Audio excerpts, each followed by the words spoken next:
In my search of finding good and affordable vintage lenses, I came across Carl Zeiss Jena. In this episode, we're talking about a very interesting set of vintage lenses that are so good for filmmakers and photographers.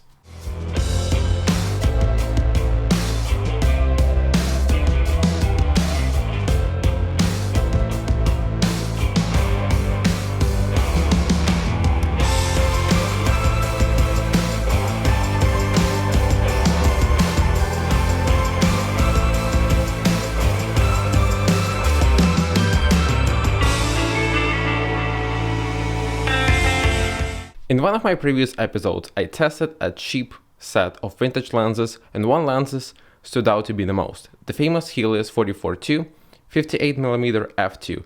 And I remember saying that I wanted more lenses to be like that so I can build a set. So while doing some research about Helios, I found out that Helios is actually a copy of a German-made Carl Zeiss lens. So now looking into Carl Zeiss lenses, I found a lot of good reviews about Jena models, and in the first couple of months I picked up 35, 50 and 135mm for a great price, and later on I picked up 20mm, which is the most expensive in the set and probably the most unique. So the goal of this experiment is to keep the price as low as possible and get the image quality as best as possible. Carl Zeiss lenses were made in Eastern Germany after World War II. I don't know the exact years of production, but if you do, please let me know in the comments. They have a lot of different models, which makes it easy to choose the one you need. They're very light and affordable, and the ones that I got have M42 mount, which makes it super easy to adapt to a modern camera.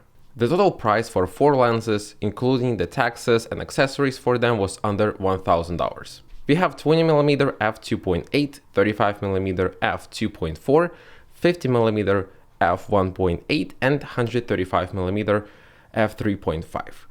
So to each of these lenses I added a focus wheel, step-up rings for ND filter, and of course lens cap. Speaking of the camera, we're gonna be using my Fujifilm X-H2S, which is not a full frame, and with a Fuji crop factor of around 1.5, it's gonna affect the focal length of the lenses. So we have two options here. We can use a standard adapter or we can use a speed booster. With the speed booster, the best option is probably matte bonds, but they are very expensive, and that's defeat the purpose of my experiment to keep the cost low. But I was able to find a cheap speed booster, so we're gonna see how that's gonna perform. With the standard adapter, as I mentioned before, it's gonna change the focal length.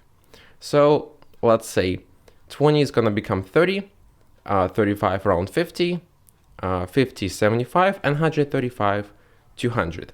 So this can be disadvantage, but it can also be advantage, since we're gonna have more focal length if we're gonna be using speed booster and a standard adapter together. The speed booster that I got is made by Pixco company, and it's just metal and glass. It's cheap, but it's gonna be just fine for this experiment. It's EF to FX mount, so first we're gonna need M42 to EF adapter, which are super easy to find.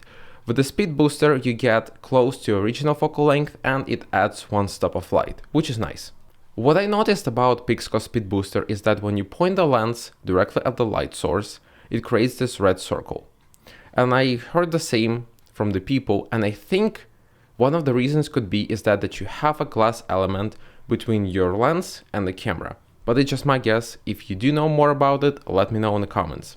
But if the lens is not pointed directly at the light source, I haven't noticed any issues or problems with Pixco adapter. The image looks pretty good to me, and here's the example.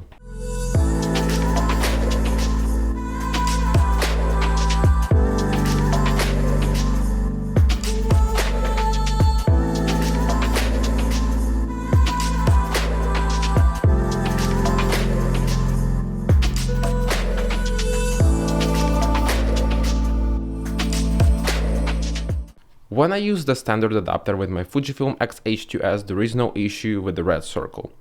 So I think the sweet spot would be here is that you have a speed booster and a standard adapter, which gives you a lot more flexibility. Let's just say, for example, 50mm, if you switch 50mm from a speed booster to the standard adapter, you get 75mm. It's like having an extra lens.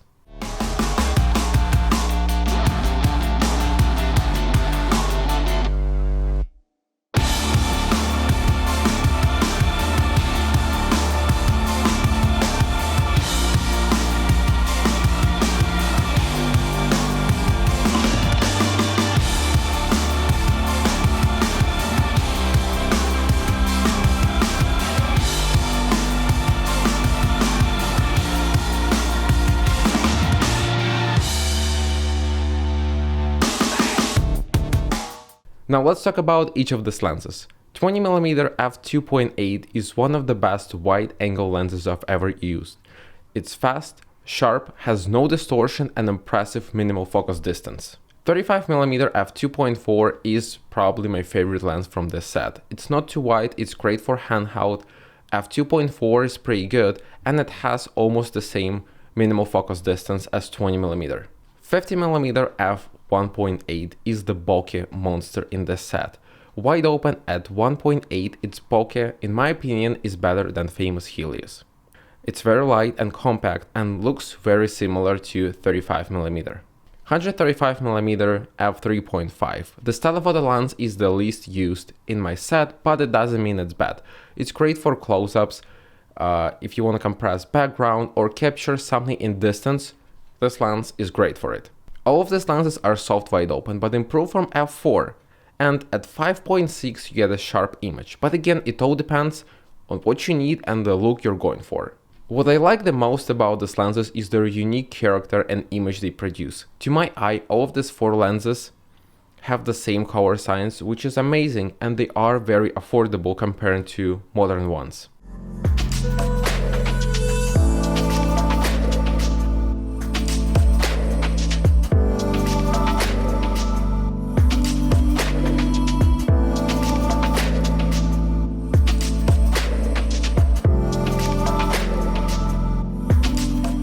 The downside of these lenses, they are old, so make sure to read the description and check pictures before purchasing.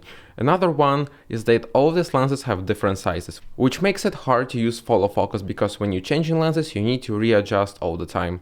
And to that, while focusing, the lens extends forward, and again it makes impossible to use matte box, but you can use VND instead. Recently I found out that the company called Iron Glass, they're famous for rehousing old Soviet lenses, now offers a professional cinema rehousing for Jena lenses. It's a great option if you want to use them for professional work.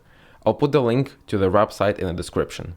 Carl Zeiss Jena lenses are a great option for indie filmmakers and photographers. Good quality, affordability, small and lightweight, but good enough to be used in a professional field, in my opinion.